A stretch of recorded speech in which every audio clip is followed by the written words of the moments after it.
Hello guys, this is Mimi of Me Fashion, and today I'll be teaching us how to take basic bodice measurements. Yeah, simple outfits, your blouse, your skirt, just the basic. Maybe along the line I will show us the drafting and other measurements, advanced measurements. So here's our model. We'll be starting with the top or blouse measurement. First thing you need is your tape. You need the jotter and the pen or pencil, whatever you want to use to take down your measurements. Then another thing you need as a novice or as a beginner is a rope or something you can just use to tie the waist. So because you're not used to measurements, you will need something to hold down the waist so you don't have different measurements. We'll be tying our waist or half length. Determine the half length of the person you want to sew, or if it's also for yourself. Just tie it, secure the waistline. You don't need to tie it too much. You just need it like this so it doesn't shake, or you can as well double tie it so it doesn't move. And the next thing is this part. Can you zoom in? This part of the shoulder is where you place your tape. You place the tape like this, not like this, across the bust.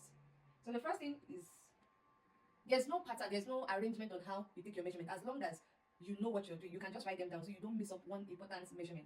So for today, I'll be starting with my half length. From here to here as my half length. Then for my blouse length, you have to ask the customer. Then if it is you just check through where you want it to stop. So you ask and confirm the length.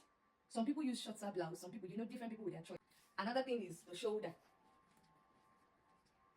You take it like this and you get your shoulder.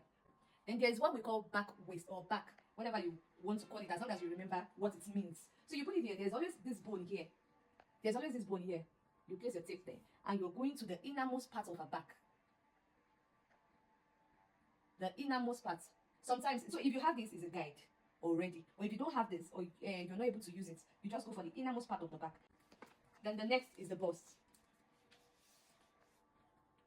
One finger is okay. You can as well use, you can drop your hand. You can as well use two fingers, but one is okay, depending on what the person wants. Some people don't like tight outfits, but the basic, just one finger is okay, or two.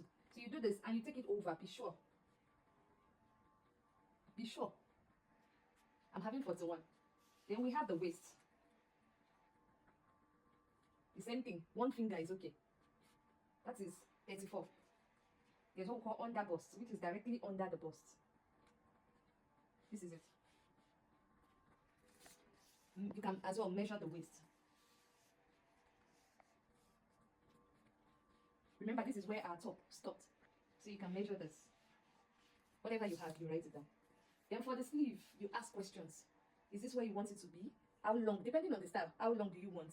Just to be sure. Then if you're doing a long sleeve, do this to just make it comfortable. While you measure this, you can ask the customer to curve the hand a bit.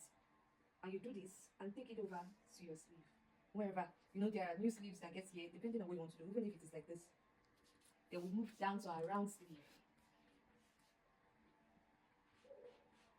Make sure it's not too tight, just for you to get the basic measurement and ensure that it's going to move in freely.